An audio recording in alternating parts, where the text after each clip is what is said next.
Israeli সেনাদের উপর আক্রমণ করেছে একটি বন্য বেড়াল। সাম্প্রতিক যোগাযোগ মাধ্যমে জানা গিয়েছে যে নাকাব বা নেকেব মরুভূমিতে কিছুদিন আগে ইসরায়েলি সেনাদের উপরে আক্রমণ করে আহত করে সেনাদের সেই বেড়াল। মাউন্ট হারিফের ইসরায়েলের এক সামরিক ঘাঁটির কাছে সেই বিড়ালটির দেখা মেলে, আর সেখানেই সেই ঘাঁটির কিছু সৈনিকের উপর সেই বিড়ালটি আক্রমণ করে কিছু সেনাদের জখম করে।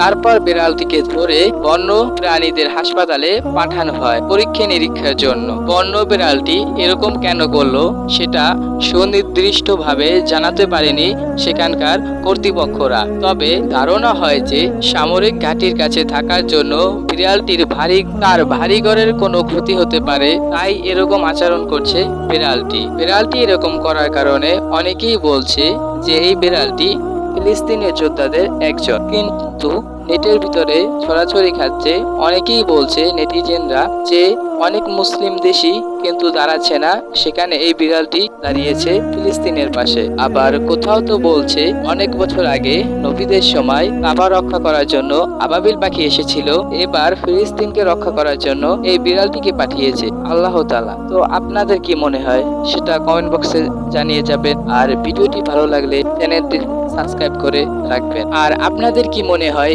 সেটি কমেন্ট বক্সে জানিয়ে যেতে পারেন।